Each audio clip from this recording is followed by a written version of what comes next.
Hello, Ishan bio classes से मैं doctor प्रतीक।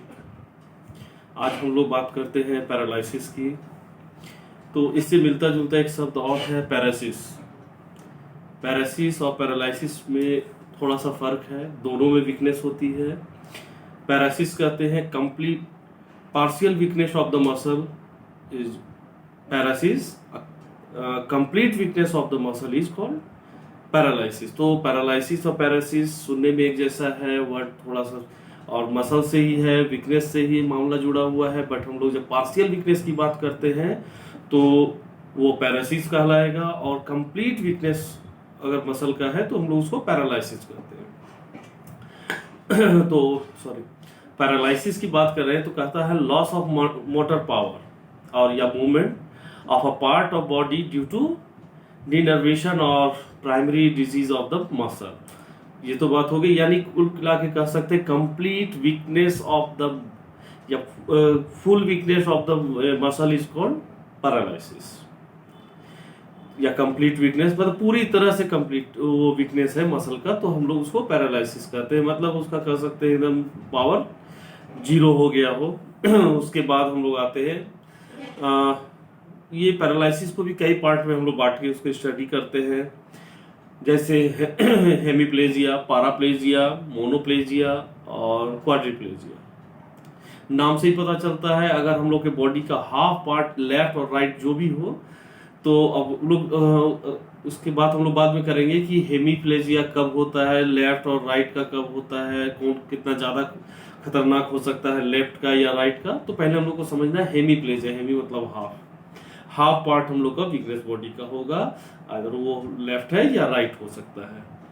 तो हम लोग उसे डिफिनेशन में कह सकते हैं paralysis of one half of the body, यानी बॉडी का आधा हिस्सा पैरालाइज्ड हो जाता है, मसल वीकनेस हो जाता है, तो हेमीप्लेजिया। अब बात करते हैं इसके बाद पाराप्लेजिया की। पाराप्लेजिया में दोनों पैर यानी दोनों पैर को हम लोग मेडिकल टर्म में हम लोग लिम्स वर्ड यूज करते हैं।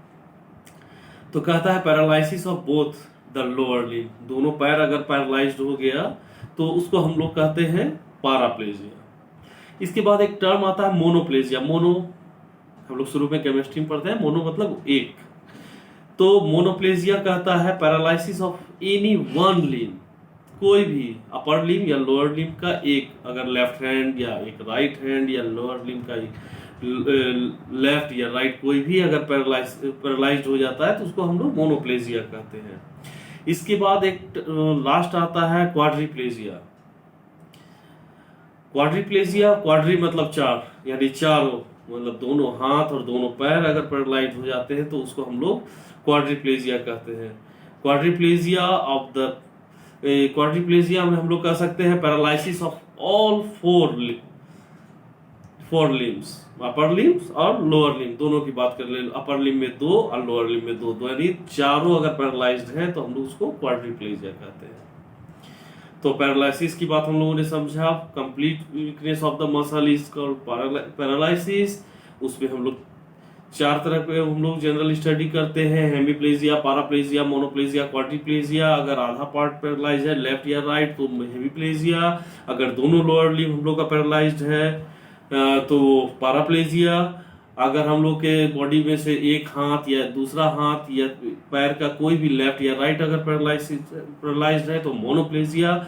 और अगर हम लोग चारों पैरालाइज्ड है किसी पेशेंट का, दोनों हाथ और दोनों पैर, तो वो क्वाड्रिप्लेजिया कहलाएगा। मोनो में एक, क्वाड्री में चारों, पारा में दोनों पैर, हेमी में लेफ्ट या राइट साइड का पार्ट होगा। तो हमारा पैरालिसिस का एक छोटा सा टॉपिक, मतलब ये हम लोग जनरल स्टडी के लिए था। अभी हम लोग ये टॉपिक काफी बड़ा है, लेकिन मैंने सोचा कोशिश मेरा रहा कि आपको पैरालिसिस को समझा देना और चारों पार्ट को समझाना।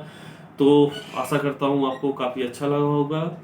तो ईशान बायो क्लासेस इसी तरह से आपके लिए पैरामेडिकल के स्टूडेंट्स के लिए छोटे छोटे टॉपिक्स को लेके आता रहेगा और कोशिश करेगा कि आपको काफ़ी संतुष्ट आपको अपने सब्जेक्ट से कराए। और अभी हम लोग डिटेल में सारे टॉपिक्स को नहीं कर रहे हैं, छोटे छोटे टॉपिक्स को कर रहे हैं कि आने वाले दिनों में जो मैं एनाटॉमी ऑफ फिजियोलॉजी का जब टॉपिक उठाऊं तो आपको कहीं से कोई भी परेशानी ना हो, इसलिए मैं पहले छोटे छोटे सारे टॉपिक्स को क्लियर कर देना चाहता हूं जो आपके सब्जेक्ट में आपको परेशान कर सकती हैं।